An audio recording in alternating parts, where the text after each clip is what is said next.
तर आज देहूनगरीमध्ये अत्यंत सुंदर असं सगळं वातावरण, चैतन्यमयी वातावरण, भारलेलं वातावरण पाहायला मिळालं. आणि आज हे वातावरण असंच कायम देहूनगरीमध्ये असणार आहे, कारण आजचा मुक्काम हा देहूनगरीमध्येच आहे, तुकारामांच्या पालखीचा. आणि काय नेमकं आज सगळं हे वातावरण देहूनगरीमध्ये होतं आपण जाणून घेणार आहोत.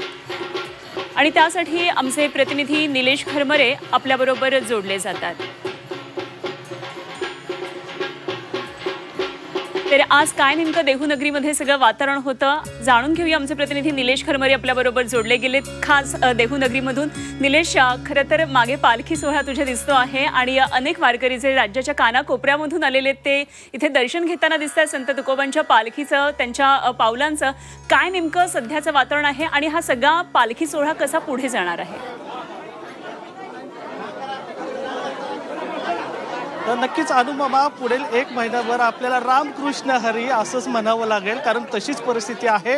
संपूर्ण देहूनगरी आहे ती आता दुमदुम निघालेली आहे. या सकाळपासूनच या ठिकाणी जे भाविक होते ते मोठ्या प्रमाणामध्ये दाखल झाले. आणि आत्ता मी उभा आहे इनामदार वाड्यामध्ये. सकाळी तुकाराम महाराजांच्या पालखीचं काकड आरती झाली, त्यानंतर पालखी प्रस्थान जो सोहळा होता तो या ठिकाणी सुरू झालेला आपल्याला पाहायला मिळाला. आज दुपारी साधारण 5च्या दरम्यान तुकाराम महाराजांची जी पालखी आहे तिने प्रस्थान घेतलं आणि पंढरपूरच्या दिशेने ती रवाना झालेली आपल्याला खऱ्या अर्थाने आता या ठिकाणी म्हणता येईल. खरं तर अनेक वर्षापासून जी परंपरा आहे ती या ठिकाणी सुरू असलेली आपल्याला पाहायला मिळते. यंदाचा हा पालखी सोहळा आहे तो साधारण 340वा हा पालखी सोहळा आहे. आणि आता या ठिकाणी सकाळपासून जे भाऊक भक्तजन होते, वारकरी जे होते, त्यांची आतुरता वाढलेली पाहायला मिळत होती. आणि आता ते या ठिकाणी संत तुकाराम महाराजांच्या पादुकाचं दर्शन घेताना पण आपल्याला पाहायला मिळत आहे. खरं तर वर्षभर वारकरी या गोष्टीचीच आतुरतेने वाट पाहत असतात आणि आज तो त्यांचा सण आहे तो आलेला आपल्याला पाहायला मिळतोय. आज दुपारीच पालखी जी आहे ती पालखीने पंढरपूरच्या दिशेने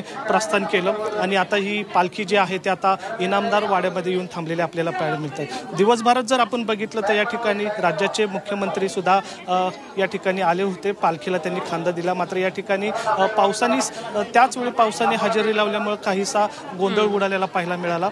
ज्या वेळेस पालखीने प्रस्थान ठेवलं त्याच वेळी नेमका पाऊस वरून जे राजा आहे त्यांनी हजेरी लावली आणि जे वारकरी होते त्यांच्यात थोडीशी तारंबळ झालेली आपल्याला पाहायला मिळेल. मात्र हे जे आपण दृश्य जर बघत असो तर हे इनामदार वाड्यातलं आहे आणि या ठिकाणी पालखीचं आणि पादुकांचं दर्शन घेण्यासाठी अनेक भाविक जे आहेत ते महाराष्ट्राच्या कानाकोपऱ्यातून आलेले पाहायला मिळतात. आणि आज तुकाराम महाराजांची जी पालखी आहे ती देहूमध्येच असणार आहे, इनामदार वाड्यामध्ये असणार आहे. उद्या ती पिंपरी चिंचवडच्या दिशेने निघेल.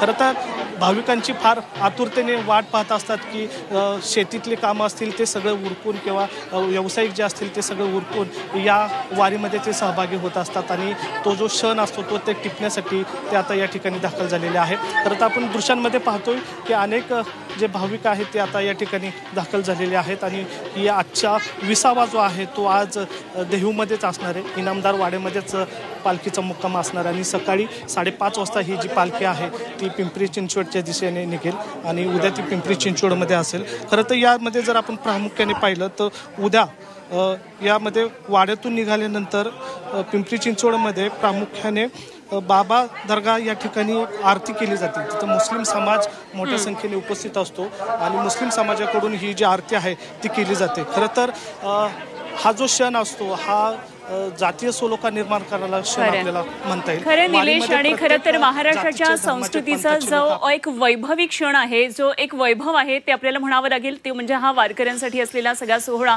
आणि ह्या प्रत्येक सोहळ्यातली जी प्रत्येक गोष्ट आहे, प्रत्येक क्षण आहे तो आपण खरं तर सर्व महाराष्ट्रातल्या जनतेला दाखवणार आहोत. कारण खरं तर एवढ्या जवळून पालखीचं दर्शन आपण झी 24 तासच्या माध्यमातून सर्व प्रेक्षक जे टीव्हीवरून हा सगळा सोहळा पाहत आहेत त्यांना सुद्धा देतो आहोत. निलेश, धन्यवाद दिलेल्या सगळ्या सर्व तपशिलांसाठी आणि वेळोवेळी आपण चर्चा करत राहूया. तुर्तास धन्यवाद.